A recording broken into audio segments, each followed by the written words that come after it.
하나님의 말씀입니다. 내가 다윗의 집과 예루살렘 주민에게 은총과 광고하는 심령을 부어주리니 그들이 그 찌른 바 그를 바라보고 그를 위하여 애통하기를 독자를 위하여 애통하듯 하며 그를 위하여 통곡하기를 장자를 위하여 통곡하듯 하리로다. 그날에는 예루살렘에 큰 애통이 있으리니 머깃도 골짜기 하다드림몬에 있던 애통과 같을 것이라. 아멘. 추석 명절입니다. 여러분 행복하십니까? 네, 주위에 계신 분들과 함께 인사 한번 나눠보시죠. 한가위 행복하게 잘 보내십시오. 네.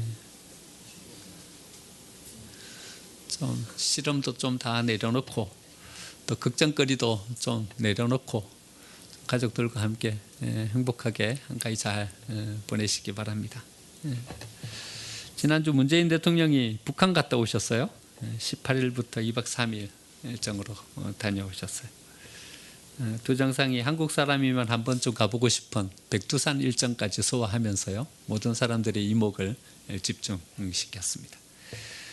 각자의 정치적 입장에 따라서요, 좀 의견이 많이 달랐어요. 좀 진보적인 성향의 매체에서는요, 후한 점수를 주면서 성과를 보고했어요. 한 분이 나와서 점수를 주는데요, 북핵에 대해서는 80점, 남북 관계에 대해서는 90점 점수를 주셨습니다. 그리고는 이렇게 덧붙였어요. 90점이 최고 점수다. 이제 실천해야 되니까, 아직 실천을 안 했으니까, 실천을 안 하면 아무리 합의하고 뭐 계획을 세워도 의미가 없어지니까는요. 그래서 90점 최고 점수를 줬고, 또 북핵에 대한 문제는 우리 남북 간의 문제도 있지만 또 미국과 해결해야 될 문제도 있기 때문에 80점 최고 점수 줬다. 그래서 한몇자는 80점, 90점 주면서 최고의 성과를 가지고 돌아왔다, 이렇게 평가를 했습니다. 그런데 또 이렇게 좋은 평가만 있는 것이 아니에요. 항상 좀 또 다른 생각들이 있어요. 보수적인 매체에서는요, 또 이렇게 보도했어요. 군사협정은 다 잃고 왔다. NLL도 잊어버리고 뭐 군사 그 협정에서 우리가 얻은 것은 하나도 없다. 다 잃어버렸다. 북핵에 대해서도 이렇게 이야기했어요. 미래 핵에 대한 이야기만 있지 과거 핵에 대한 이야기는 하나도 없다. 더 중요한 것은 미래 핵보다는 과거에 만들어 놓은 핵 문제, 이거 어떻게 할 건가, 거기에 대한 협의가 있어야 되는데 그거 아무것도 없다. 뭐 이렇게 평가를 했어요. 여러분들은 어떻게 평가하십니까? 뭐 여러분들의 각자의 어떤 입장에 따라서 뭐 이래저래 평가하실 수 있다 생각합니다. 하지만요, 우리 그리스도인들이 바라봐야 될 입장은 아주 명확하다 생각합니다. 여러분, 우리가 놓치기 쉬운 부분이 있어요. 그것은 사회주의와 공산주의에 대한 생각을 우리는 놓치면 안 돼요. 사회주의, 공산주의, 거기 가운데는 유물론이 있고요, 유물론의 핵심은 무신론이에요. 그래서 사회주의, 공산주의가 지향하고 있는 그 끝은 무신론이라는 것을 우리는 꼭 기억해야 돼요. 소련이 1917년도에 10월 혁명을 했죠. 볼셰비키 혁명을 하고 난 다음에 레닌이 정권을 잡았어요. 레닌이 정권을 잡고 난 다음에 맨 먼저 한 것이 뭐냐 하면 성직자들을 처형하는 거였어요. 한 10만 명 정도의 성직자들이 다 처형되고 순교당했어요. 사회주의는요, 종교를 인정하지 않아요. 신을 인정하면 사회주의를 세울 수가 없어요. 모든 성직자들이 다 죽임을 당했어요.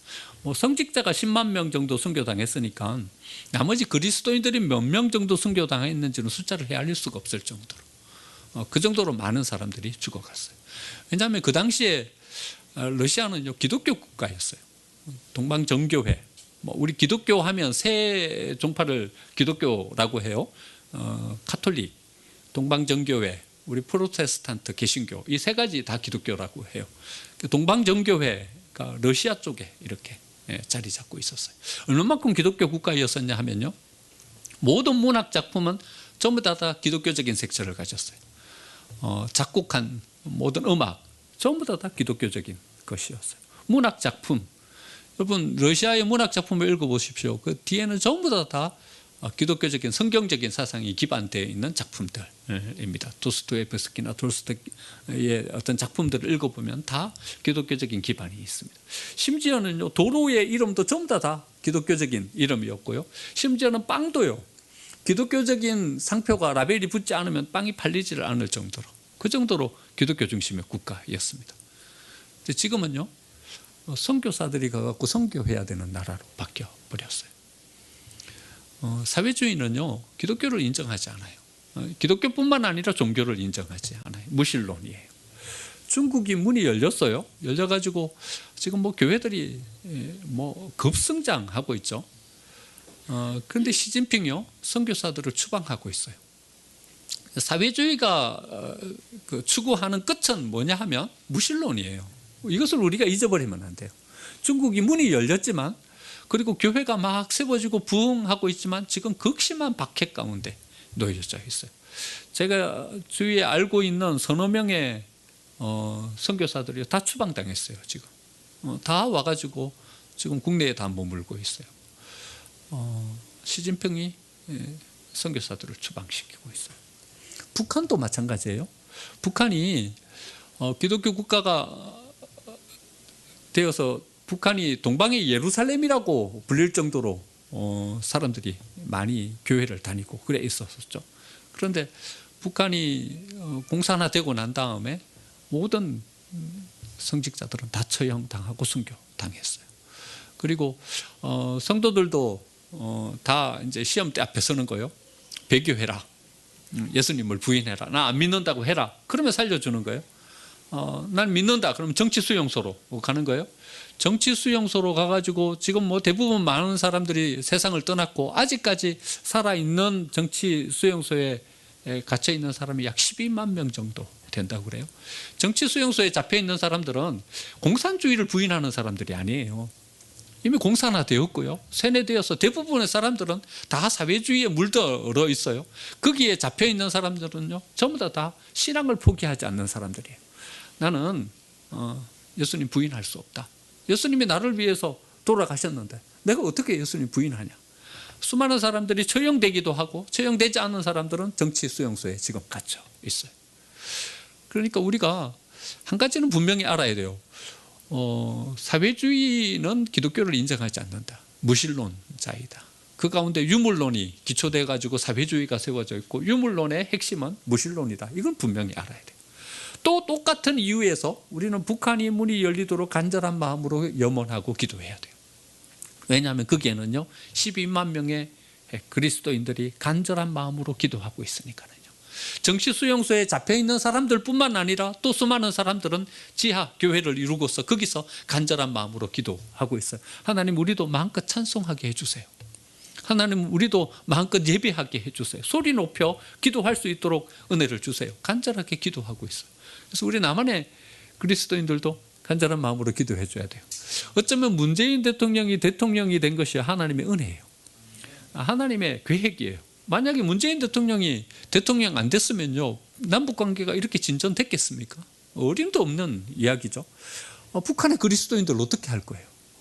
그들의 간절한 간구와 기도는 어떻게 할 거예요? 북한의 문이 열려야 돼요. 관계는 회복돼야 돼요. 그래야 그 땅에 교회가 세워지죠. 그 사람들이 하나님을 찬양하는 예배가 회복되죠. 그래서 우리도 간절한 마음으로 사회주의에 대해서는 경계해야 되지만 북한의 문은 열려야 된다. 간절한 마음으로 기도하면서 나아가야 합니다. 하지만 여러분, 이것이 우리의 노력으로 되겠습니까? 우리가 애쓰고 힘쓴다고 되겠습니까? 우리가 처해 있는 이 상황과 비슷한 상황이 바로 스가랴가 처해 있었던 상황이었어요. 포로에서 돌아왔어요. 예루살렘을 재건하고 성전을 재건하려고 하는데 힘이 없어요. 이것을 이룰 수 있는 능력이 없는 거예요. 성전을 짓다가 중단하고를 여러 번 반복하면서 멈추어서 있는 거예요. 그러자 하나님이 스룹바벨에게 이야기하고 계시는 거예요. 스가랴서 4장 6절에 보면 만군의 여호와께서 말씀하시되 이는 힘으로 되지 아니하며 능력으로 되지 아니하고 오직 나의 영으로 되느니라. 큰 산아, 내가 무엇이냐? 내가 스룹바벨 앞에서 평지가 되리라. 여러분, 힘으로 할 수 있다는 겁니까? 힘으로 안 된다는 거예요. 우리의 능력으로 할 수 있다는 겁니까? 우리의 능력으로 안 된다는 거예요. 뭐가 임해야 된다는 거예요? 하나님의 은혜가 임해야 된다는 거예요. 하나님이 그것을 되게 해 주셔야 비로소 이루어질 수 있다는 거예요. 그리고 스룹바벨은 이 은혜를 붙잡고서 하나님의 성전을 완성시켰어요. 그리고 성벽 재건하는, 느헤미야를 통해서 성벽을 재건하는 이 일도 완성시켰어요. 여러분, 남북이 통일되고 하나가 되는 것 뭘로 이룰 수 있겠습니까? 우리가 애쓰고 노력하면 됩니까? 여러분, 1910년도에 벌써 남북 정상이 만났잖아요. 하지만 10년이 흘렀지만 답보 상태에 있었고 하나도 진전된 건 없잖아요. 하나님의 은혜가 임해야 이 일도 이루어지게 되는 줄 믿습니다. 하나님 우리에게 은혜 주셔서 정말 남북 관계가 온전하게 회복이 되고 북한 땅에도 하나님을 예배하는 교회들이 세워지는 이런 은혜가 우리에게도 임하게 되기를 간절히 소망합니다. 저는 이래 기도합니다. 하나님, 내 죽기 전에 통일되는 거 보고 죽게 해주세요. 북한 땅을 바라보면서 우리는 빚진 자의 심정을 가지고 서야 합니다. 사실 남한에는요 별로 교회가 없었어요. 교회는 다 북한에 있었어요. 평양 동방의 예루살렘이라 불리어지는 곳이었고요. 사람들이 그 주일날 오전에 문을 열어도요 장사가 안 돼요. 다 교회 가는 거예요. 사람들이 물건 사러 오는 사람이 아무도 없어요. 그래서 주일날에는 자연스럽게 시장의 문이 닫혔어요. 왜냐하면 아무도 시장 보러 오는 사람이 없으니까요. 이 평양이 동방의 예루살렘이었어요. 평안북도 영천은요 군이었어요. 작은 하나의 군이었는데 군에 마을마다 교회가 없는 마을이 없는 거예요. 그래서 한 군이 노회가 됐어요. 여러분, 우리가 속해 있는 영동포 노회요. 영동포하고 양천하고 합쳐가지고 한 노회인 거예요. 여러분, 교회가 얼마나 많습니까? 그렇죠? 이렇게 많은 교회인데도 두 구가 합쳐져야지 하나의 노회가 이렇게 형성될 정도예요. 그런데 북한에는요 그 당시에 용천이라는 한 군이 한 노회가 될 정도로 교회가 많았던 거예요. 그러니까요 대부분의 교회는 다 북한에 있었어요. 남한은 교회가 있긴 했어도 사실 그렇게 많은 기독교 인구가 많지는 않았어요. 그런데요 우리가 하나님 앞에 범죄했어요. 하나님 앞에 죄를 지었어요. 한국 교회가 뭘 결정했냐 하면요 신사참배를 결정했어요. 여러분, 예배를 하면서 말입니다. 신사를 향해서 우상을 숭배하는 이것을 먼저 하고 하나님 앞에 예배했어요. 교회가 이런 일을 한 거예요. 끝까지 신사참배를 거부하신 분들이 계시죠. 주기철 목사님을 비롯한 분들. 또 지금의 고신척이요. 우리 장로교 중에서 고신척, 부산 중심으로 세워진 고신. 여기만 끝까지 신앙을 지키면서 우리는 우상 숭배 안 한다. 신사참배를 거부했어요. 나머지 그 노회들은요, 총회들은요, 다 결정했어요. 우리 신사참배 한다. 다 결정했어요. 하나님 앞에 범죄한 거죠. 요즘은 안 나오지만요, 옛날 그 주보 보시면요, 첫 번째 예배 순서에 묵도 나와요. 오래 신앙생활 하신 분들 다 기억하시죠? 묵도 나와요. 묵도가 뭔 줄 아세요? 묵도가 신사참배예요. 예배하기 전에 먼저 고개 숙이고 묵도하는 거예요. 뭘 묵도하냐 하면요, 하나님께 예배하는 순서가 아니에요. 묵도는 뭐였냐 하면요, 일본의 천황 앞에 신사참배하는 거였어요. 신사참배 먼저 하고 예배 시작했어요. 여러분, 한국 교회가 이런 짓을 한 거예요. 솔로몬 욕할 거 하나도 없어요. 뭐 이스라엘 백성들 우상 숭배한다고 비난할 거 하나도 없어요. 우리가 그랬어요. 모든 신학자들은 이렇게 평가해요. 왜 남북이 분단됐냐? 하나님 우리를 징계하신 것이다. 하나님 우리를 징계하셔가지고 남북으로 분단되어 가지고 분단된 국가로 만드시고, 북한에 있는 교회들요 전부 다 공산 지하에서 어려움을 겪게 만드셨어요. 하나님이 한 번 기회를 주셨어요. 어떤 기회를 주셨냐 하면요, 한국전쟁이에요. 한국전쟁이 없었더라면 사실 북한에 있는 교회는 남한으로 아무도 내려올 수 없었을 거예요. 그런데 하나님께서 그 문을 열어주신 거예요. 그 문을 열어주셔가지고 북한에 있는 그리스도인들이 남한으로 내려올 수 있도록 문을 열어주신 거예요. 그때 사실은 많은 그리스도인들이 남한으로 내려와서 교회를 세웠어요. 남한의 교회는요 대부분 북한 그리스도인들이 내려와서 세운 교회들이에요. 그래서 우리는 북한의 빚진 자로서의 어떤 마음을 가지고 있어야 돼요. 북한은 북한이고 우리는 우리다. 지금 우리는 이래 잘 살고 있고 교회는 이렇게 부흥하고 있으니까 우리는 괜찮다. 이래 생각하시면 안 돼요. 우리가 있게 된 기반은요, 북한 그리스도인들이 남한에 내려와서 교회를 세우고 그들이 신앙의 불을 지펴주고 했기 때문에 남한의 교회가 이렇게 부흥하면서 세워갈 수 있게 된 거예요. 빚진 자의 마음을 가지고 우리는 북한을 바라볼 수 있게 되어야 하는 것이죠. 여러분, 우리가 하나님 앞에 서 있으면서 우리는 이 마음을 가지고 있어야 돼요. 우리가 지난주에 한번 11장에서 한번 생각해 봤죠. 11장 7절에 보면 내가 잡혀 죽을 양떼를 먹이니 참으로 가련한 양들이라. 잡혀 죽을 양이요. 우리는 우상 숭배를 결정했던 사람들이에요. 지금 살아계신 분들 중에서도 연세 많으신 분들은 거기에 포함되신 분들 계시고, 우리는 그 아들 세대들이고요. 멀지 않아요. 우리의 앞선 세대, 우리 아버지 세대들이 그것을 결정한 일이에요. 그러니까 우리는 어떤 존재인가 하면요, 우리는 잡혀 죽을 양들이었어요. 하나님 앞에 징계받아야 될 그런 사람들이었어요. 하나님은 징계하셨어요. 남북으로 분단되어 가지고 북한에 있는 교회는 더 이상 하나님을 섬기지 못하도록 하나님께서 징계하셨어요. 징계 아래에 있는 그런 사람들이었어요. 그런데요, 하나님께서 우리에게 은혜를 베풀어 주신 거예요. 은혜를 베풀어 주셔서 우리는 이런 모습을 가지고 교회도 세워갈 수 있게 되었고요, 신앙도 가질 수 있게 된 것입니다.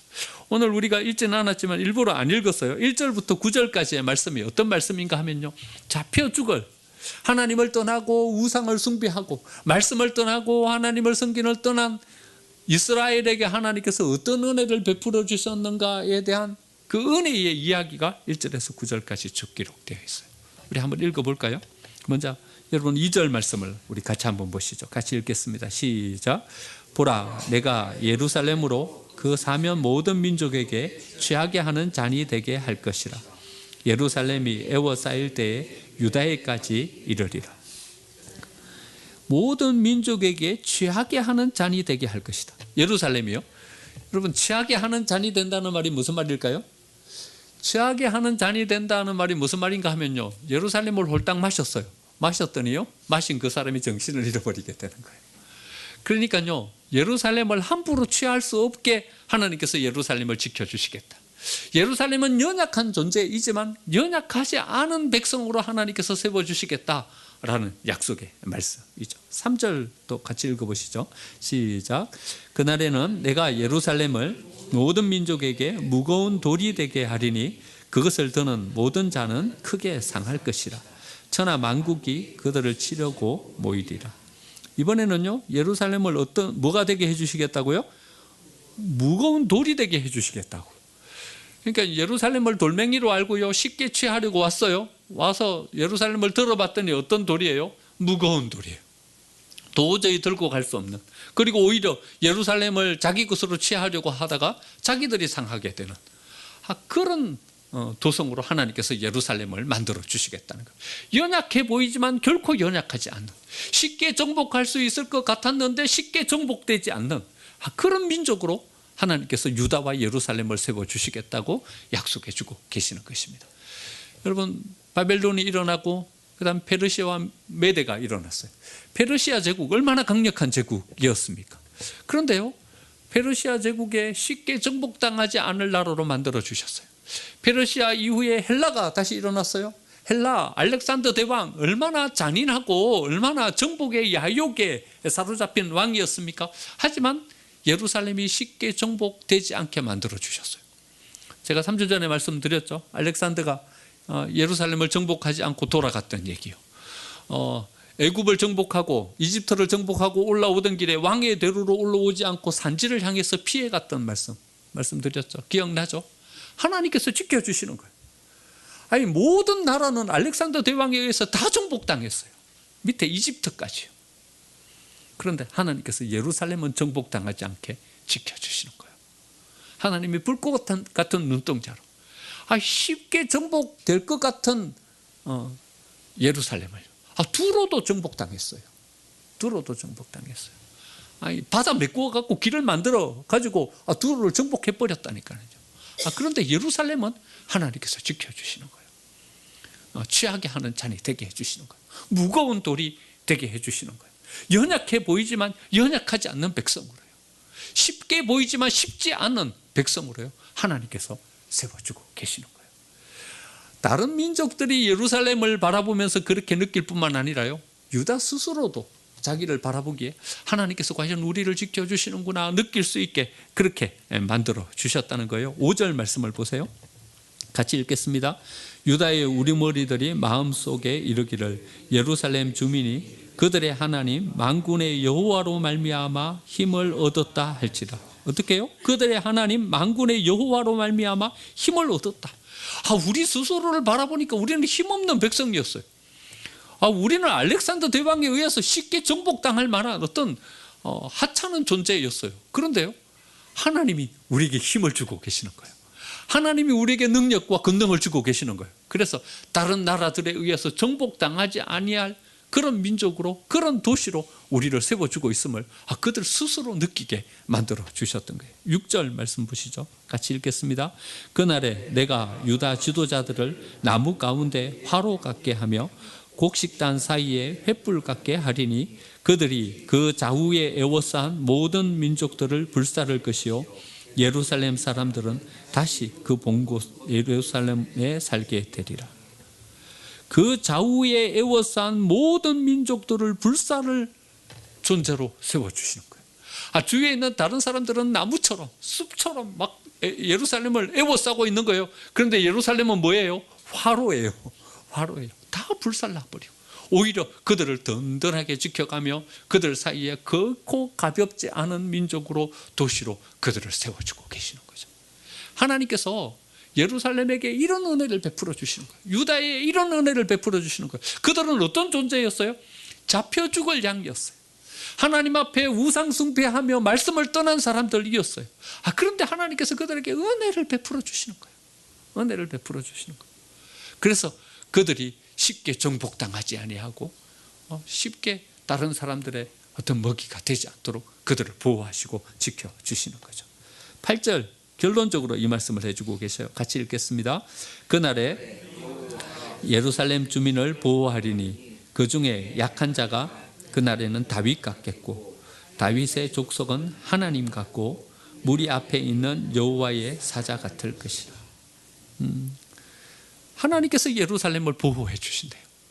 그래서 그들은 약했어요. 그런데 약한 자가 누구 같아요? 다윗 같겠다. 다윗은 용사이잖아요. 가장 강력한 나라를 세운 왕이잖아요. 그렇게 세워주시겠다. 다윗 족속은 하나님 같고 무리 앞에 있는 여호와의 사자 같을 것이다. 하나님이 보호해 주시고 은혜 주시니까 이래 세워지는 거예요. 여러분들은 여러분 스스로를 어떻게 생각하세요? 아유, 나 같은 사람이 내가 할 수 있는 것들 바라보면 어떤 생각이 들어요? 아유, 내가 할 수 있는 것이 뭐. 여러분 경쟁이 치열한 어떤 경쟁을 바라보면 어때요? 내가 이 경쟁을 어떻게 이길 수 있을까? 폭폭한 세상 바라보면 어때요? 이 세상 가운데 내가 어떻게 자리매김하고 나를 세워갈 수 있을까? 이런 생각이 드는 거예요. 우리는 연약해요. 우리의 힘만 바라보면요, 우리는 이 세상을 이길 수 없을 것 같아요. 이 세상에 정복당할 것 같아요. 이 세상에 압도당할 것 같아요. 그런데 하나님은 어떻게 만들어 주시겠다고요? 연약한 자가 그날에는 다윗 같을 것이다. 다윗은 하나님 같게 될 것이다. 무리 앞에 있는 여호와의 사자 같게 우리를 세워주실 것이다. 우리에게 말씀해 주고 계시는 것입니다. 어떻게 하면요? 은혜가 임하면요. 하나님의 은혜가 임하면 하나님께서 우리를 이렇게 세워주시겠다 말씀해 주고 계십니다. 그러니까 우리는요, 은혜 의식을 가지고 살아가야 되는 거예요. 하나님의 은혜가 우리한테 임해야 우리가 이런 사람으로 세워질 수 있구나. 은혜 의식을 가지고 살아가야 되는 거예요. 하나님의 은혜를 소망하면서 나아가면요, 우리 안에 마음에 좀 유연함이 생겨요. 은혜를 생각하지 않으면요, 우리 답답한 마음만 자리매김하게 되는 거죠. 은혜를 생각하지 않으면요, 정말 세상을 바라보면 속된 말로 폭폭한 거죠. 어떻게 이 모든 것들을 헤쳐가고 이겨갈까? 그런 생각밖에 안 드는 거죠. 그래서요, 은혜가 없는 사람은요, 점차 마음이 굳어져 가는 거예요. 근데 은혜가 넘치면요, 마음이 유연해지는 거예요. 어린아이와 같아지는 거예요. 목양실 그 바로 뒤에요, 신혼부부가 사는 것 같아요. 신혼부부 이렇게 해서 한 4살이나 5살이나 됐을까? 아이가 살아요. 여름이니까 이제 창문 다 열어놓고 불과 얼마 떨어지지 않았어요. 그런데 그 아이가 영특해요. 아주 보면요 금방 깔깔깔깔 웃었다가 금방 엥 하면서 울어요. 울었다가 또 금방 그 남편이요 딸한테 꼼짝 못해요. 아빠가 놀아달라면 아이가 놀아달라면 소꿉놀이를 하는데 어떨 때는 혼자 피식피식 웃어요. 그냥 아빠가 그 딸이랑 소꿉놀이 하면서 이렇게 노는 것을 보고요. 어떨 때는 말 태워주기를 하는가 봐요. 딸을 등에다 업고서는 막 이렇게 하기도 하고 그래요. 그 아이를 보면서 그런 생각이 들어요. 어쩜 저렇게 마음이 유연할 수 있을까? 금방 깔깔 웃었다가요 금방 엥 울었다가요 금방 또 아빠랑 신나게 놀다가 그렇게 마음이 유연해요. 그런데요 우리의 마음을 이렇게 살펴보면요 그 유연함이 사라져요. 한번 삐지면요 하루 가요. 그렇죠. 여러분 한번 오전에 여러분 남편 아내랑 좀 삐진 마음 가지고 가면 어때요? 하루 종일 그냥 전화도 안 하고 문자도 안 하고 삐져서 하루 이렇게 보내요. 좀 심한 사람은요 이틀 사흘 가요. 왜 그래요? 우리의 마음이 늙어서 그래요. 우리의 마음이 점점 굳어져 가는 거예요. 여러분 은혜를 생각하면요 우리의 마음이 유연해져요. 여러분 은혜를 기대해 보세요. 하나님께서 우리에게 은혜 주시면, 하나님이 우리에게 어떤 복을 주시면 우리의 마음이 유연해지면요 하나에 머무르지 않는 거예요. 꽁한 마음 거기에 머무르지 않는 거예요. 유연해지는 거예요. 그러니까요 우리는 피부 관리를 하기보다는 우리의 마음을 관리해야 돼요. 피부는 곱고 관리를 잘 해갖고 예쁜데요 우리의 마음이 굳어져 가지고요 마음이 노인이 돼버리면요 매력 없어요. 어떤 분이 매력 있냐 하면요 좀 피부는 주름이 생기고 연세는 드셔가도요 마음은 아직도 소녀 같은 이런 분이 매력 있어요. 그렇지 않아요? 우리 교회에 이런 분이 서너 분 계셔요. 참 매력 있다 싶은 생각이 들어요. 어쩜 연세는 들어가시는데 저렇게 매력 있을까? 이런 생각이 들어요. 어떨 때는 제 아내보다 더 매력 있어요. 왜 이렇게 매력 있을까 싶어서 바라보면요 그분에게 발견되는 것은 이런 거예요. 마음이 굳어지지 않은 거예요. 어떤 소망을 가지고요 어떤 희망을 가지고요 어떤 긍정을 이야기하고요 우리가 나아갈 더 새로운 뭔가를 이야기하시는 분이세요. 꽁해 있지 않아요. 한번 삐지면 며칠 가고 그러지 않아요. 유연해요. 어떤 분이에요? 은혜를 소망하면서 나아가는 분이에요. 희망을 가지신 분이에요. 믿음을 가지고 세워지신 분인 거예요. 그러니까요 우리는 피부 관리보다 우리 마음 관리를 더 해야 돼요. 우리의 마음이 늙어지지 않도록요 우리 마음이 나이 들지 않도록 우리는 마음 관리를 잘해야 돼요. 어떻게 하면 그렇게 돼요? 은혜를 소망하면서 나아가면 하나님이 우리에게 은혜 주시면 은혜 가운데 세워지면 산도 평지가 될 것이다. 은혜를 우리가 체험하게 되면 막혀서 되지 않던 일들도 열려서 되게 될 것이다. 하나님의 은혜가 우리에게 임하면 묶였던 꽁꽁 묶여서 아무것도 할 수 없었던 우리의 인생이 풀려져서 우리의 능력을 발휘하면서 세워지게 될 것이다. 이 마음을 가지고 세워지게 되는 거죠. 여러분 이 은혜의 마음을 우리 가슴속에 품으면 우리가 한 곳에 사로잡혀 있겠습니까? 새로운 뭔가를 희망하면서 새로운 뭔가를 꿈꾸면서 나아갈 수 있게 되지 않겠습니까? 여러분 은혜를 소망하면서 나아가는 은혜의 사람이 되시기를 간절히 축원드립니다. 가슴 설레이는 마음을 가지고 우리가 우리의 삶을 살아가야 되지만 말입니다. 하나님께서 이 마음을 우리에게 허락해 주셔야 이 마음을 가질 수 있게 되는 것입니다. 오늘 10절 말씀 보니까요 그렇게 나와 있어요. 내가 다윗의 집과 예루살렘 주민에게 은총과 간구하는 심령을 부어주겠다 말씀하십니다. 그러니까요 이 은혜를 간절히 구하면서 나아가는 이 마음은 어디로부터 임하는 마음인가 하면요 하나님께서 주시는 마음인 거예요. 여러분 우리가 은혜를 간구하면서 나아간다고 우리가 은혜를 찾는다고 그냥 저절로 생깁니까? 아니요. 하나님이 간구하는 심령에게 주셔야 우리의 마음 가운데 이 은혜를 소망하면서 나아가는 삶을 살아갈 수 있게 되는 거예요. 보면요 어떤 분들은 그런 마음을 선천적으로 가지신 것 같다 이런 생각이 드는 분들이 계셔요. 어쩜 이렇게 마음이 유연할까? 항상 밝고 희망차고 긍정을 이야기할까? 하나님이 주신 거죠.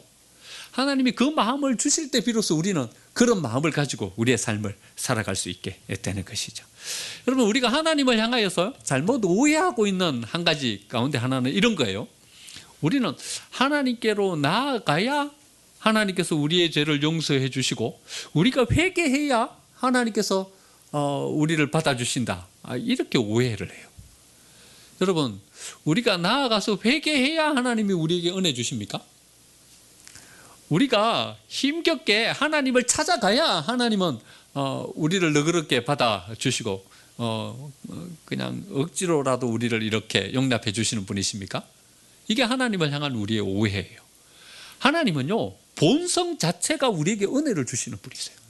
하나님은 본성 자체가요, 우리에게 풍성하게 모든 것을 주시려고 하는 마음을 가지고 계신 분, 이분이 바로 하나님이에요. 누가복음 15장에 보면 탕자의 비유가 나와요. 탕자가요, 아버지께로 돌아가잖아요. 여러분, 어째 돌아갈 수 있었어요? 여러분, 탕자가 돌아갔기 때문에 아버지가 탕자를 용서해 줬어요? 그래요? 아니에요, 여러분. 이게 바로 하나님을 향한 오해예요. 탕자가 돌아갔기 때문에 아버지가 탕자를 용서해 준 것이 아니라 아버지가 은혜의 아버지였기 때문에 탕자가 아버지께로 돌아갈 수 있었던 거예요. 여러분, 탕자가요, 돼지가 먹는 지엽 열매를 먹으면서 아버지를 생각해 본 거예요. 아버지를 생각해 보니까 아버지는 어떤 아버지였냐 하면요, 은혜의 아버지인 거예요. 그 아버지 밑에서 살아가는 종들도요, 자기보다는 형편이 낮게 보이는 거예요. 자기가 살아가면서 아버지를 봤더니 아버지는요, 종들에게조차 은혜를 베풀어 주셔서 종들도 가뭄에도 먹을 것을 얻고 그의 삶을 세워갈 수 있도록 만들어 주시는 그런 분인 거예요. 마음속에 이런 생각이 드는 거예요. 우리 아버지에게는 종들도 풍성한 양식을 가지고 나보다 훨씬 더 나은 삶을 살아가는데 나는 여기서 줄여 죽게 되는구나. 아버지를 어떤 아버지로 생각한 거예요? 은혜의 아버지로 생각한 거예요. 여러분, 아버지가 은혜로워야 돌아갈 수 있는 거예요. 그렇죠?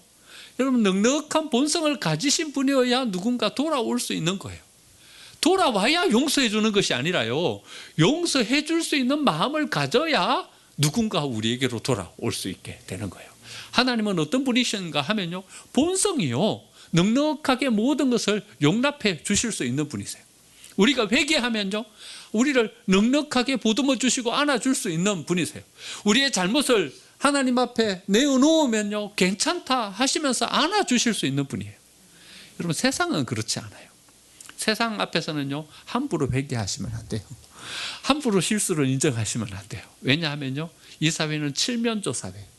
저는 칠면조 사회 말씀드렸죠. 칠면조는요, 어떤 그 칠면조가 상처를 입으면 주위에 있는 모든 칠면조가 그 상처를 쪼아대기 시작하는 거예요. 그리고 결국 그 칠면조는 죽어버려요. 사회는 이런 곳이에요. 허점을 보이면 안 되는 곳이에요. 우리의 부족하고 연약한 부분은 철저하게 가리고 살아가야 돼요. 이 사회를요, 믿지 마세요. 여러분, 이 사회는 우리의 허점을 용납해 줄 수 있을 만큼 넉넉하지가 않아요. 우리가 실수한 것 괜찮다, 넉넉하게 안아줄 수 있는 그런 사회가 아니에요. 우리가 실수하고 우리가 넘어지면요, 그것을 쪼아대는 칠면조와 같은 사회가 이 사회예요. 하지만 하나님은요, 우리의 모든 실수와 우리의 허물까지도 용납해 주시는 분이신 줄 믿습니다. 하나님 앞에 나아가서요, 하나님, 내가 이런 죄를 지었습니다. 그래도 나를 받아주시겠습니까? 하나님은 넉넉하게 우리를 받아주시면서요, 괜찮다, 괜찮다, 다 허물이 있는 것이지, 괜찮다 안아주시는 것입니다. 하나님, 내가 하나님 앞에 범죄했습니다 하면서 나아가면요, 괜찮다, 내가 그것 때문에 십자가에 못 박혀 죽지 않았냐, 너의 모든 죄는 이미 다 사해졌다, 괜찮다, 넉넉하게 안아주시는 분이 우리 하나님이신 줄 믿습니다. 그 은혜의 하나님께로 나아갈 때 우리는 숨쉴 공간을 얻게 되는 것이고요, 우리의 삶에 움직일 수 있는 어떤 여유를 가질 수 있는 삶을 살아가게 되는 것입니다. 하나님께로 돌아오십시오. 그러면 그 속에서 우리가 그 은혜의 선물을 누릴 수 있게 되는 것입니다. 마지막으로 한 가지만 더요. 여러분, 우리가 하나님의 은혜를 누리게 되었을 때 우리가 잊지 않고 꼭 기억해야 할 것이 하나 있습니다. 그것은 우리가 잡혀 죽을 양이었다는 사실을 잊어버리면 안 되는 것입니다. 여러분, 은혜를 늘 누리면서 살아가면요, 그 다음에 그 은혜가요, 권리가 돼버려요. 여러분, 분명히 은혜로 받은 것인데 말입니다. 그런데요, 당연한 것이 돼버려요. 그리고는 그 은혜를 우리의 권리로 주장하기 시작합니다. 여러분, 우리 모든 가족들이 건강하게 살아가게 되는 것이 당연한 겁니까? 당연한 겁니까? 당연한 게 아니라 하나님께서 은혜 주셔서 우리 모든 가족들이 건강하게 살아가게 된 거예요. 그런데 어느 가족이 병들어서 아프게 돼요. 그러면 우리는 어떻게 해요? 하나님을 향해서 나아가서 원망하는 거예요. 왜 아픕니까 하나님? 막 따지는 거예요 하나님 앞에. 아니 하나님이 은혜 주셔서 건강했다니까는요. 그런데 은혜가요 계속 우리가 누리게 되면요 그게 당연한 건 줄 알아요. 그리고 권리가 돼요. 그리고 하나님 앞에 나가서 따지는 거예요. 하나님 우리에게 물질을 주셔가지고 우리가 우리의 삶을 그래도 뭐 풍요롭지는 않지만 살아갈 수 있게 되었어요. 여러분 우리가 우리의 삶 가운데 이 정도의 삶을 살아가게 되는 것이 당연한 것입니까? 아니요. 은혜를 주셔서 이렇게 살아가게 된 거죠. 하나님이 은혜를 베풀어 주셨어요. 그런데요 우리가 좀 물질이 좀 부족하게 되면요 하나님 앞에 가서 따진다니까는요. 하나님 왜 안 주십니까? 막 따지는 거예요. 아니 은혜로 받은 거라니까는요. 은혜로 받은 거라니까 그동안에. 근데 하나님 앞에 막 따지는 거예요. 여러분 저희 목양실도 이렇게 좀 정신값을 구하러 오시는 분이 계셔요. 한 분이 계셔요. 정기적으로 오셔요. 2주에 한 번씩 정기적으로 오셔요. 맨 처음에 올 때는 제가 뭣도 모르고요. 점심 못 먹었다고. 밥 먹어야 된다고. 그리고 정신값을 드렸어요. 5,000원. 뭐 어떨 때는 3,000원. 이렇게 드렸어요. 올 때마다 그래. 이제 뭐 점심 못 먹었다니까 밥은 먹어야 되지 않습니까?